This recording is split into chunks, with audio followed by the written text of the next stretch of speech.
4:11 a.m., February 19th, 2026, Allentown, Pennsylvania. 43 federal agents surrounded a two-story industrial building on Lehigh Street. Engine blocks cooling, headlights off, radio silence across 6 frequencies. Inside that building, 12 tons of specialty ink, printing plates for U.S. $100 bills, and the man who had spent 19 years learning exactly how American currency is made.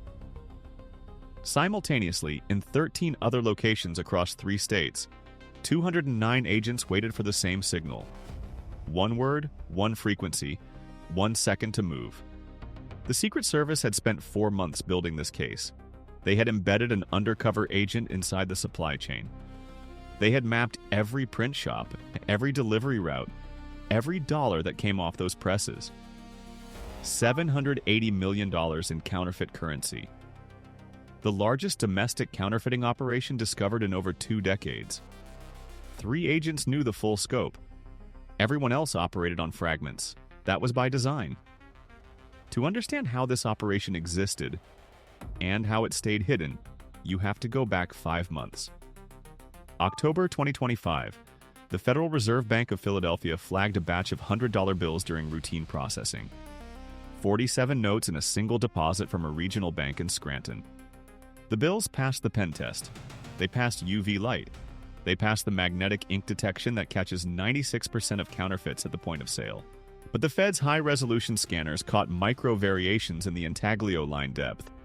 Variations measured in microns, invisible to the human eye, invisible to every field detection method in circulation. The bills were forwarded to the Secret Service Counterfeit Division in Washington. Senior analyst Patricia Dwyer examined them under electron microscopy. Her report, filed October 17, 2025, contained 1 sentence that escalated the case immediately. Ink composition is consistent with optically variable ink specifications used in genuine U.S. currency production, but isotopic analysis indicates non-governmental origin. Translation: someone had replicated the ink, not approximated it, replicated it. This distinction mattered enormously. Every year, the Secret Service seizes hundreds of millions in counterfeit bills. Most are produced overseas: Colombia, Peru, North Korea. The paper is wrong. The ink is wrong. They pass at gas stations and corner stores but never survive a bank deposit. These bills from Scranton were different. They were surviving bank deposits. They were entering the Federal Reserve System. They were, for all practical purposes, functional currency. Dwyer's report went to the Counterfeit Division's Deputy Director, James Hargrove. Hargrove had spent 22 years in currency protection. He recognized what this meant. If someone had cracked the ink formula, the problem wasn't 47 bills in Scranton. The problem was everywhere those bills had already gone undetected. Hargrove ordered a retroactive scan. Every Federal Reserve processing center on the East Coast re-examined deposits from the previous 6 months, using the microvariation parameters Dwyer had identified. The results came back in 11 days. 23,400 suspect notes, concentrated in Pennsylvania, New Jersey, and Delaware. Total face value, over $2 million detected. But that was just what had been caught in the second pass. The actual volume in circulation was unknowable. The concentration pattern told Hargrove something critical. This wasn't imported. Overseas counterfeiting operations distribute globally. The geographic clustering meant domestic production. Someone within a few hundred miles of Philadelphia was printing these bills. November 2025. The investigation was assigned a classified designation: Operation Wet Ink. Hargrove assembled a task force of 9 agents. He kept the circle intentionally small. Counterfeiting networks often have contacts inside law enforcement, not through corruption, but through legitimate business relationships with printing supply companies. The fewer people who knew, the better. The first lead came from the ink itself. The Secret Service maintains a classified database of ink compositions used in U.S. currency. The exact formulas are among the most closely guarded manufacturing secrets in the federal government. Fewer than 200 people in the country have access to the full specifications. Dwyer's isotopic analysis narrowed the counterfeit ink's composition to a specific category: optically variable magnetic ink with a chromium-based color shift compound. The legitimate version of this ink is produced by exactly one contractor for the Bureau of Engraving and Printing. Its formula has been revised 4 times since 1996. Each revision changes the chromium to nickel ratio, the particle suspension medium, and the drying behavior. The counterfeit ink matched the 3rd revision, the version used from 2004 to 2013. This was a significant detail. Whoever made this ink had access to specifications from that era. Not current specs, but close enough. Close enough to pass everything except electron microscopy. Hargrove pulled employment records from the Bureau of Engraving and Printing covering 2000 to 2015. Specifically, anyone involved in ink procurement, formulation, quality control, or production oversight who had since left government service. The list contained 312 names. Cross-referencing with current business registrations in the tri-state area reduced it to 19. Cross-referencing those with companies involved in ink, dye, or chemical manufacturing reduced it to 4. One name stood out: Raymond Garza, 53 years old, former quality assurance supervisor at the Bureau of Engraving facility in Fort Worth, Texas. Employed from 2001 to 2014. Left voluntarily. Clean record. No disciplinary actions. No security violations. In 2016, Garza incorporated Precision Color Industrial Coatings in Allentown, Pennsylvania. The company manufactured specialty inks and dyes for commercial printing applications. Screen printing, signage, packaging, all legitimate industries. Annual revenue reported to the IRS, $1.4 million. On paper, Precision Color was a small but functional business. It had a warehouse, 6 employees, a modest client list. Nothing unusual. But Hargrove's team noticed something in the client data. Precision Color sold ink to 41 commercial printing companies across Pennsylvania, New Jersey, and Delaware. Of those 41, 14 had been incorporated within the last 2 years. All 14 listed different owners, different addresses, different business structures. But forensic accountants found a thread. Every one of those 14 companies had received its initial capitalization through wire transfers originating from the same 3 shell entities registered in Wyoming. 14 new print shops, all buying specialty ink from a company run by a former Bureau of Engraving employee. All funded through the same hidden source. This was the architecture of a counterfeiting network. Not one press in a basement, not a single operation.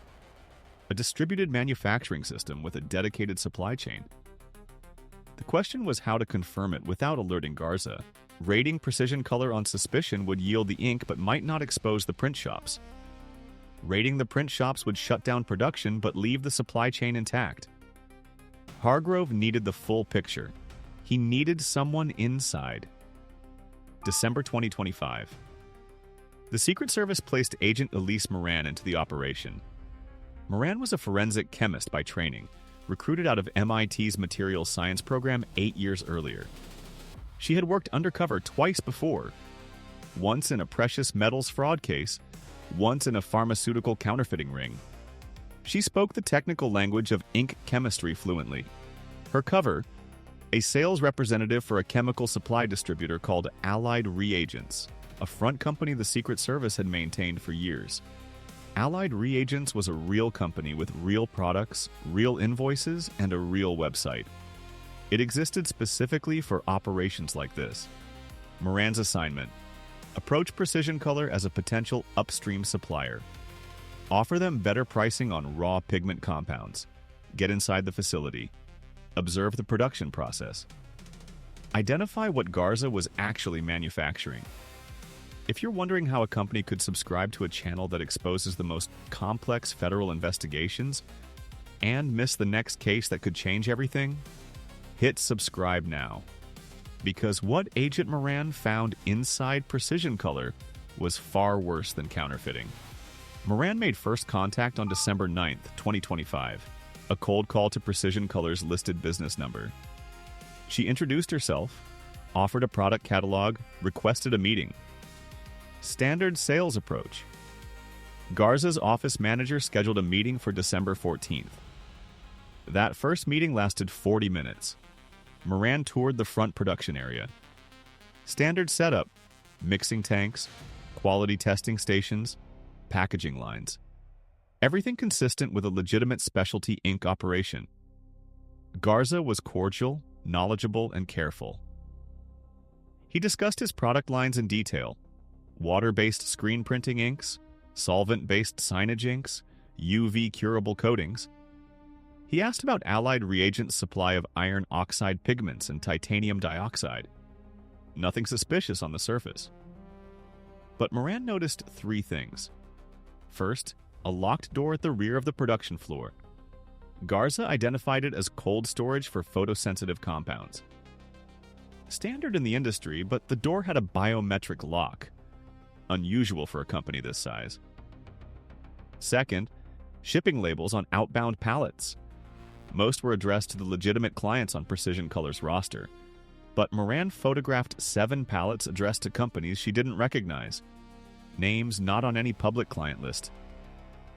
Third, chemical odor. Faint, but distinctive. Moran's trained nose detected traces of ferromagnetic compounds in the air. These have no application in standard commercial printing inks. They are used in one specific product category: magnetic ink for security printing. Moran filed her first report that evening. Hargrove authorized continued engagement.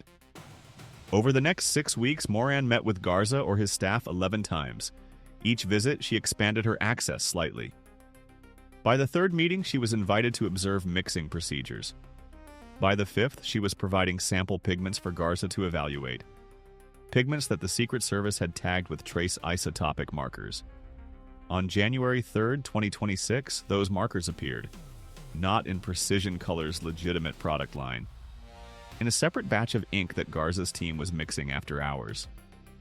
Moran's tagged pigments had been incorporated into a chromium-based, optically variable compound, the same category of ink found in the counterfeit hundreds. Garza was manufacturing counterfeit currency ink in the same facility where he made legitimate commercial products. The legitimate business was the cover. The counterfeiting was the purpose. But Moran needed more.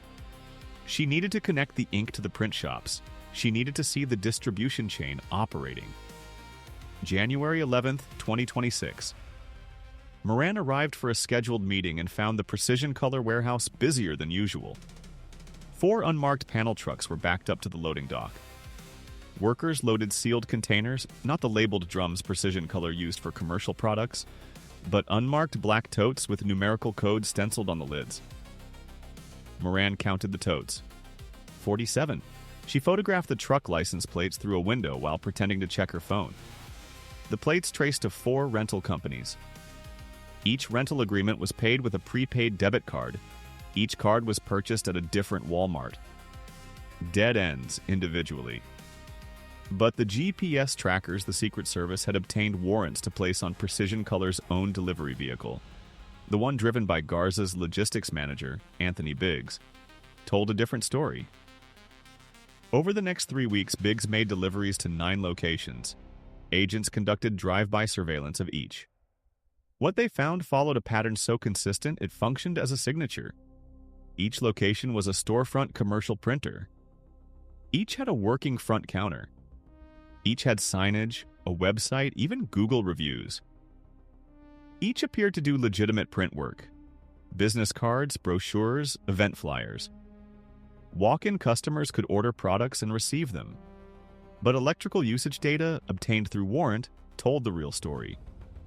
A typical small print shop consumes between 400 and 800 kilowatt hours per month. These shops average 6,000 to 9,000 kilowatt hours. The power consumption of offset printing presses running continuously, and not one of them had a listed client base large enough to justify that volume. Thermal imaging conducted from public roadways showed heat signatures concentrated in the rear portions of each building, consistent with machinery operating in enclosed spaces with inadequate ventilation. By late January 2026, the Secret Service had identified all 14 print shops, 9 in Pennsylvania, 3 in New Jersey, 2 in Delaware, each operating independently but supplied by the same source, each producing counterfeit $100 bills with Garza's ink. Before we get to the raids, take a second and hit the like button, because the next part of this story involves something the Secret Service almost never does. The distribution model was sophisticated. Each print shop produced between $2 and $4 million in counterfeit bills per month. The bills were not distributed directly to the street. Instead, each shop had a network of couriers who deposited small amounts, typically under $3,000, into bank accounts at different institutions. The deposits were structured to stay below the $10,000 threshold that triggers automatic currency transaction reports. But even below that threshold, patterns emerge. And the Financial Crimes Enforcement Network's algorithms had, in fact, flagged several of these accounts for suspicious activity over the previous year. Those flags had been investigated individually by different field offices. None had been connected to each other. None had been connected to counterfeiting. The deposits appeared to be standard structuring, a common money laundering technique, but not one that automatically points to counterfeit currency. This is how the network stayed invisible.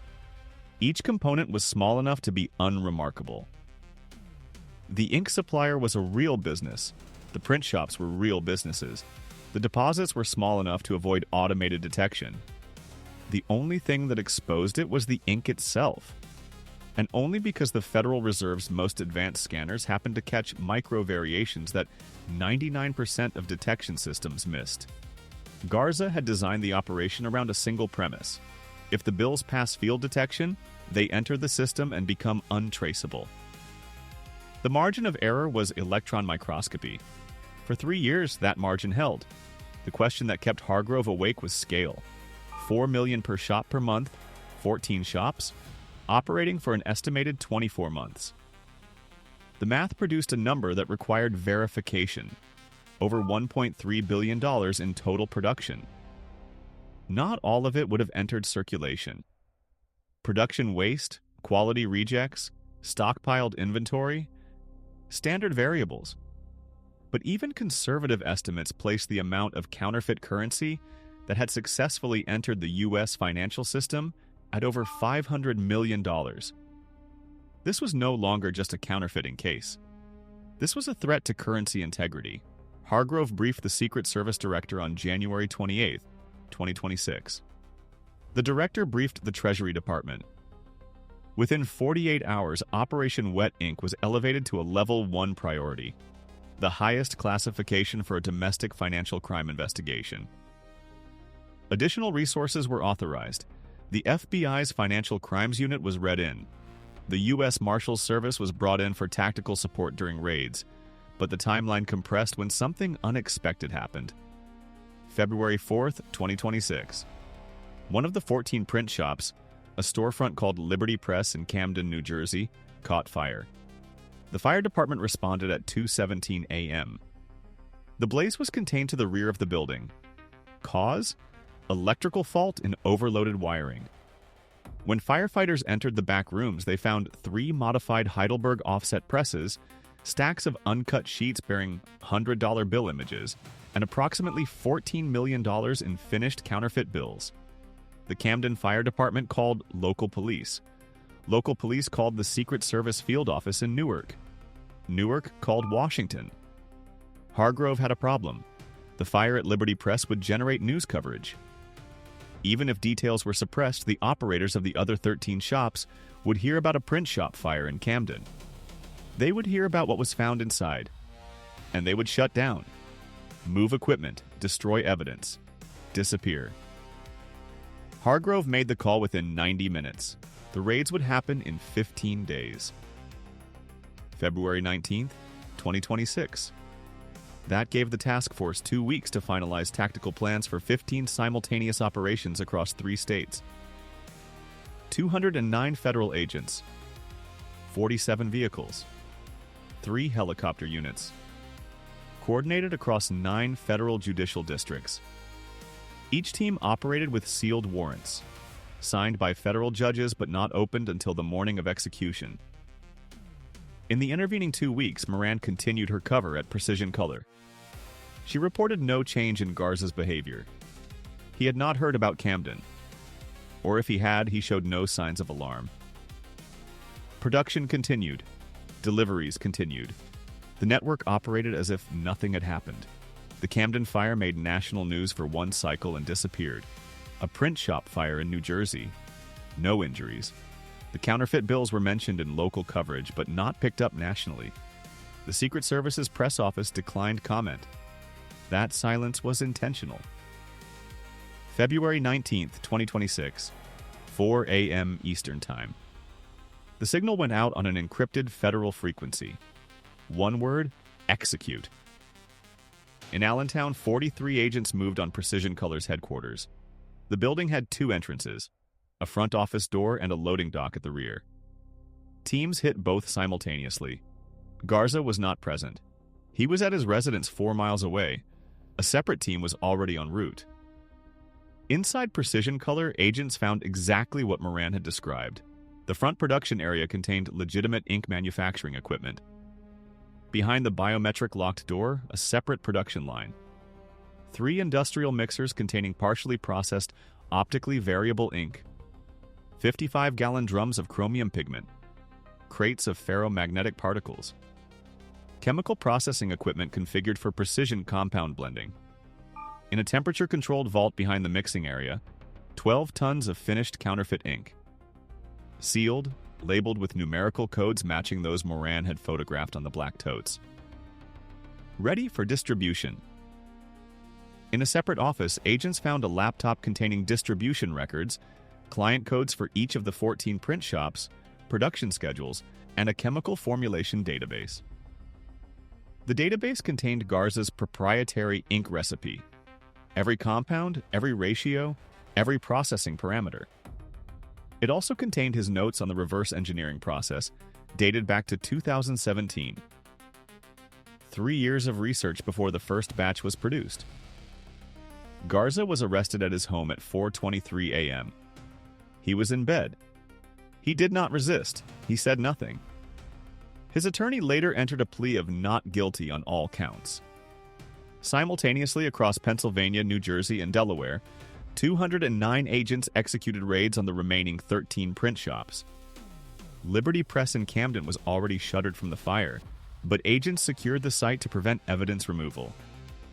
The raids followed a consistent pattern. Each print shop had a legitimate front area and a concealed rear production space. Access to the rear was typically through a reinforced door disguised as a supply closet or bathroom. In every case, the rear spaces contained modified offset printing presses, cutting equipment, and stockpiles of finished and unfinished counterfeit bills. Total seizures across all 15 locations, $780 million in finished counterfeit $100 bills. Approximately $200 million in partially printed sheets. 47 printing plates, intaglio, offset, and letterpress, so precise that the Secret Service's Forensic Document Unit described them as the closest replicas of genuine currency plates we have examined since the 1996 security redesign. The plates were the second shock. Replicating the ink was extraordinary. Replicating the plates to that degree of precision required equipment and expertise that should not exist outside government facilities. The investigation into where and how Garza obtained or manufactured those plates remains ongoing. 47 individuals were arrested across the 3 states during the initial operation. 31 were shop employees, press operators, cutters, quality checkers. 8 were couriers responsible for distributing finished bills into the banking system. 4 were managers who oversaw individual shop operations. 3 were Precision Color employees involved in ink production and distribution, and Garza. Of the 47, 39 were U.S. citizens. 8 held permanent resident status. None had prior federal convictions. The average age was 38. Several had backgrounds in commercial printing. Legitimate press operators who had been recruited through industry contacts. They were paid between $8,000 and $15,000 per month in genuine currency, wired from accounts that the forensic accountants are still tracing. The indictments, unsealed on March 3, 2026, included charges of counterfeiting, conspiracy, money laundering, and structuring financial transactions to evade reporting requirements. Garza faced additional charges of theft of government trade secrets based on the allegation that he retained classified ink formulations from his time at the Bureau of Engraving and Printing. Garza's attorneys argued that he developed the formula independently through commercial research. Federal prosecutors presented his own notes, recovered from the laptop, which referenced specific Bureau of Engraving document numbers and internal revision codes. Those codes are not publicly available, they are classified. If this case makes you think about how vulnerable currency systems really are, leave a comment. Because the numbers in this story don't end with the arrests. The financial impact assessment, prepared by the Treasury Department and submitted to Congress in a classified briefing on March 10, 2026, estimated that between $400 and $600 million in Garza-produced counterfeit bills remain in active circulation within the U.S. financial system. These bills are functionally undetectable without electron microscopy equipment that costs upward of $2 million per unit. There are fewer than 40 such units in use across all Federal Reserve processing centers nationwide. The Federal Reserve initiated an emergency protocol, accelerated recall of $100 bills in the Pennsylvania, New Jersey, and Delaware corridor. Banks in the affected region were instructed to submit all $100 deposits directly to Federal Reserve processing centers rather than recirculating them. The protocol added approximately 7 days to the cash processing cycle in those areas. But the corridor was just the epicenter. Garza's couriers had deposited bills at banks across the eastern seaboard. Currency moves. A $100 bill deposited in Scranton can end up in Miami, Chicago, or Los Angeles within weeks. The contamination, as Treasury officials termed it, had no clear geographic boundary. International implications emerged as well. The Department of State notified foreign central banks in 14 countries where U.S. $100 bills circulate as a de facto secondary currency. The concern: if Garza's bills had entered international circulation, they could undermine confidence in U.S. currency abroad. No confirmed foreign detections have been reported as of March 2026, but the monitoring is ongoing. Raymond Garza's bail was set at $10 million. He remains in federal custody. His assets, the Precision Color facility, his residence, 3 vehicles, and 4 bank accounts totaling $620,000, were seized under federal forfeiture provisions. Those assets represent a fraction of the estimated revenue the network generated. The financial trail is where Operation Wet Ink remains incomplete. 47 people were arrested, but the money moved through more than 200 bank accounts, 60 shell companies, and at least 3 cryptocurrency exchanges. The forensic accounting team, now numbering over 30 analysts from the Secret Service, IRS Criminal Investigation Division, and FinCEN, has traced approximately $190 million in laundered proceeds. The remaining funds are unaccounted for. 3 of the 14 shop managers had connections to individuals outside the indicted group. Surveillance conducted before the raids identified at least 7 additional associates who visited the print shops but were not present during the arrests. Warrants have been issued for 4 of them. 3 remain unidentified. There is also the question of Garza's plates. The ink formula, while remarkable, required primarily chemistry expertise and access to commercial-grade equipment. The printing plates required something different: precision machining at a level associated with government contractors or advanced manufacturing facilities. Garza's notes reference a supplier he coded only as the shop. No address, no name, no digital communication records linking to any machining company. Investigators believe the shop is a separate entity, possibly a single skilled engraver, possibly a small machine shop, that produced the plates to Garza's specifications. That entity has not been identified. Those plates took an estimated 18 months to produce. If the shop still operates, it retains the capability to produce new plates for any client willing to pay. Agent Moran's undercover deployment ended on February 19th with the raids. Her 4 months inside Precision Color produced over 300 pages of reports, 412 photographs, and 27 recorded conversations, all obtained under federal warrant. Legal analysts consider her documentation among the most comprehensive undercover intelligence packages assembled in a counterfeiting case. Moran's identity remains classified. She has been reassigned. Her testimony will be delivered via closed-circuit video if the case goes to trial, under provisions for the protection of undercover operatives. The 14 print shops have been seized and shuttered. Most were in strip malls or light industrial parks, the kind of locations no one looks at twice. Neighbors at several locations expressed surprise. The owner of a sandwich shop next to one of the New Jersey operations said he thought they printed wedding invitations. The Bureau of Engraving and Printing initiated an internal review following Garza's arrest. The review examines how former employees with knowledge of classified formulations are monitored after leaving government service. During Garza's tenure, there was no post-employment surveillance protocol for quality assurance personnel. Such protocols existed for senior officials and engineers, but were not extended to mid-level supervisory roles. That gap allowed Garza to leave the Bureau with knowledge of the ink formula, knowledge he retained for 2 years before beginning development of his replica. The Bureau has since recommended expanded post-employment monitoring for all personnel with access to classified production specifications. That recommendation is under review. The Secret Service has described Operation Wet Ink as the largest domestic counterfeiting interdiction since 2003. The case exposed a vulnerability in U.S. currency protection that was not theoretical but operational, exploited at industrial scale for an estimated 24 months before detection. 14 print shops, 12 tons of ink, 47 defendants, $780 million seized, and somewhere between $400 and $600 million in counterfeit bills that are still out there. In cash registers, in bank vaults, in wallets, functionally identical to genuine currency by every standard measure available to the people handling them. The network is dismantled. The plates are in evidence. The ink formula is secured. But the man Garza called the shop has never been found, and the bills already in circulation will take years to filter out of the system, if they are filtered out at all.